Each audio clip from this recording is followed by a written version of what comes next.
Orthopaedic pen में खासतौर पर लोग पेन किलर्स खाते हैं, तो क्या कोई भी मरीज पेन किलर खा सकता है या उसको अपनी बाकी कंडीशंस को देखते हुए पेन किलर चुनने चाहिए? दर्द का रीज़न बैक पेन में शुरू होता है जिनका एक्टिविटी लेवल कम होता है, जो बहुत एक्टिव लाइफ नहीं जीते हैं, उनमें बैक पेन के चांसेस ज़्यादा होते हैं। साइकिल्स के दौरान कुछ हार्मोन्स निकलते हैं जिसकी वजह से कभी कभी back pain of and on होता रहता है। जबकि एक ऑर्थोपेडिक सर्जन जब पेन किलर लिखता है तो वो पेन किलर नहीं लिख रहा होता है।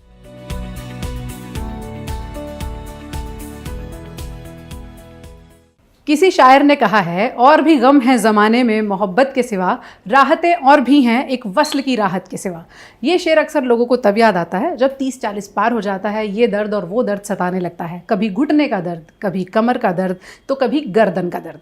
तो इस वक्त आप हमारे सामने ये जो एक औजारों का बाजार देख रहे हैं, एक टूल बॉक्स देख रहे हैं, इसके ज़रिए आज हम आपको बताएंगे कि आपको जब कोई दर्द कहीं होता है तो उसका मतलब क्या होता है, और सबसे बड़ी बात, उसे ठीक कैसे किया जा सकता है। ये हम आपको नहीं बताएंगे, हमारे साथ एक्सपर्ट्स मौजूद हैं। डॉक्टर कौशल कांत मिश्रा हैं हमारे साथ, जो कि डायरेक्टर हैं फोर्टिस एस्कॉर्ट्स इंस्टीट्यूट में ऑर्थोपेडिक्स के और जॉइंट रिप्लेसमेंट के एक्सपर्ट हैं। डॉक्टर साहब, बहुत बहुत स्वागत है आपका। ये आमतौर पर ऑर्थोपेडिक सर्जन के पास जब लोग जाते हैं तो पहले ही डरे हुए होते हैं, और ये सब देख के थोड़ा सा डर हमें भी लग रहा है। तो हम सबसे पहले कमर के दर्द से शुरू करते हैं, और मुझे लगता है ये जो चीज़ मेरे हाथ में है अजीब सी, ये कहीं ना कहीं कमर के दर्द से रिलेटेड है। ये हमारा स्पाइन है, ये स्पाइन का मॉडल है। इसमें बिल्कुल ऐसी दिखती है। ये हमने लोअर हाफ लिया हुआ है, अपर हाफ इसके ऊपर होता है, यानी कि आपका थोरेक्स के लेकर के लंबर एंड सैक्रल स्पाइन का पार्ट है।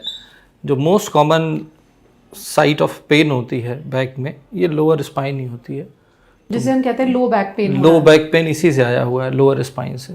कहाँ होता है वो दर्द और क्यों होता है? देखिए, ये तो एक मॉडल है। दर्द का रीज़न बैक पेन में शुरू होता है, अगर हम स्किन से शुरू होकर के बोन तक चलें या बोन से शुरू होकर के स्किन तक चलें, तो हर टिश्यू में दर्द के अलग अलग रीज़न होते हैं। बोन्स के अपने रीज़न होते हैं, डिस्क के अपने रीज़न होते हैं, उसके बीच में नर्व निकलती है, उसके अपने रीजन्स हैं, मसल्स होती है उसके ऊपर, उसके अपने रीजन्स हैं, जॉइंट बीच में आता है, उसके अपने रीज़न है, और सबसे ऊपर स्किन आती है, उसके अपने रीज़न है। तो हर चीज़, हर टिश्यू का अपना एक पेन का रीज़न हो सकता है। डिपेंड करता है कि डायग्नोसिस क्या होती है और पेशेंट को तकलीफ़ क्या है। बिल्कुल। फिर मुझे एक शेर याद आ रहा है, दिल जिगर के जहाँ से उठता है, ये धुआं सा कहाँ से उठता है। इतनी सारी वजहें दर्द की बताई गई, लेकिन अब मैं फिर एक बार लो बैक पेन पे फोकस करती हूँ। महिलाएं अक्सर इसकी शिकायत करती हैं।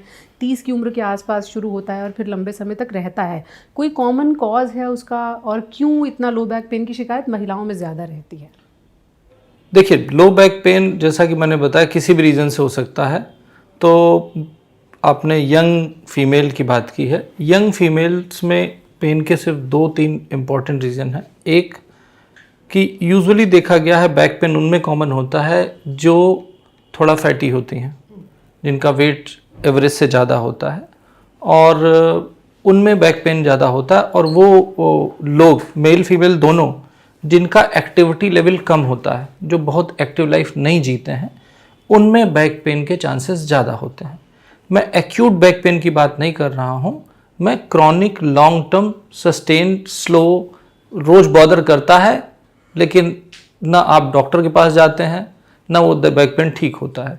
तो जो मॉडरेट टू सीवियर कैटेगरी का बैक पेन होता है, जो कभी ज़्यादा होता है कभी कम होता है, वो उसका रीज़न मेनली मस्कुलर होता है, इनएक्टिविटी होती है, लैक ऑफ विटामिन डी होता है, लैक ऑफ एक्सरसाइज होती है, ये सारे रीजंस। मतलब ये वो दर्द है जो आता जाता रहता है, बना रहता है लंबे समय तक। ये हम जो स्पाइन का मॉडल देख रहे हैं, जिसे आमतौर पर लोग रीढ़ की हड्डी कहते हैं, इसमें ही अगर आपको ख्याल रखना हो कि ये सलामत रहे, तो इसके लिए क्या टिप्स हो सकते हैं? देखिए, सबसे पहली चीज़ ये है कि आपको अगर क्रॉनिक बैक पेन है, आप उसको बचाना सबसे इम्पॉर्टेंट है।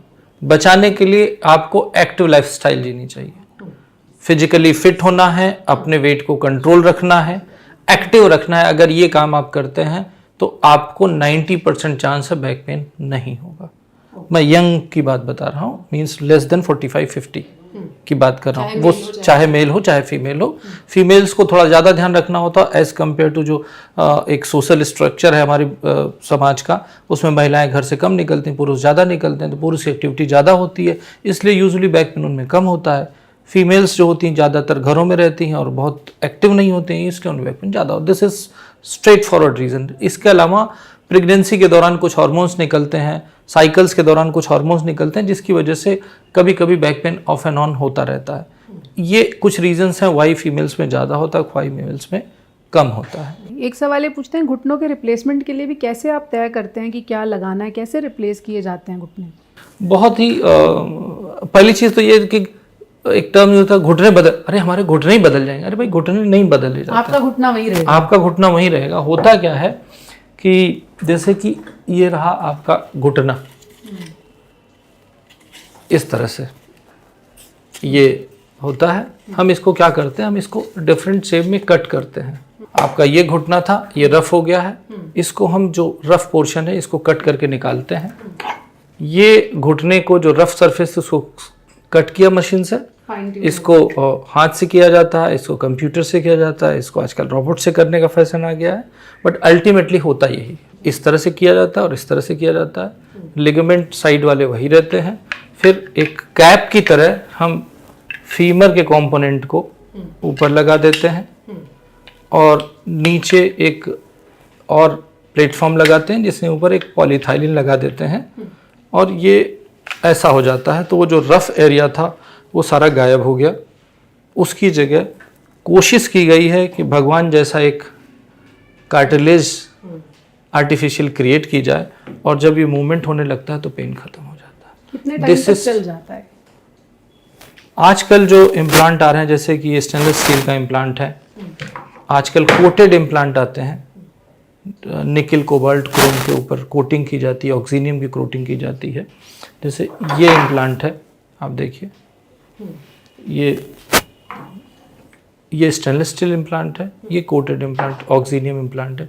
इसी तरीके से येलो कोटिंग अगर होती है तो उसको गोल्ड इम्प्लांट कहते हैं। ये रिवीजन का इम्प्लांट है, इसको अभी नहीं देखना है। तो इस तरह से कैप लगा दी जाती है और नीचे की तरफ आपका ये प्लेटफॉर्म होता है इस तरह से, और इसके साथ आप ये लगा देते हैं। इस पूरे सेट को नी रिप्लेसमेंट कहा जाता है। ये सब लगता है उसमें? कितने समय तक चल जाएगा? अगर आप सारी एडवाइजेस फॉलो करते हैं तो 25-30, मतलब वेरी करता है। 0 डे मैं कहता हूँ, 0 डे से लेकर 30-35 साल तक चलता है, बशर्ते कि आप कितने ज़मीन पे ना बैठें, उगड़ू ना बैठें, पालथी ना लगाएं, फिजिकली फिट रहें, रोज़ वॉक करने जाएं, एक्सरसाइज करें, तो आपकी ज़िंदगी के लिए काफ़ी है। तो ये अभी जो हमने आपको बताया, ये आपके थोड़े बहुत कमर के दर्द की और घुटनों के दर्द की ABCD है, जिसको आपको समझ लेना चाहिए। और ये भी समझ लेना चाहिए कि कब जाकर आपको डॉक्टरी मदद की, कब जाकर नी रिप्लेसमेंट की ज़रूरत पड़ती है और किस तरह आप अपनी बोन हेल्थ का ख्याल रख सकते हैं। आपके साथ हम फिर आएंगे और बहुत से सवाल हैं। ऑर्थोपेडिक्स की दुनिया बहुत बड़ी है और आपकी ज़िंदगी में भी बहुत से दर्द होंगे जिन्हें राहत की ज़रूरत होगी, तो राहत लेकर फिर आएंगे। फिलहाल हमसे जुड़ने के लिए बहुत बहुत शुक्रिया। नमस्कार।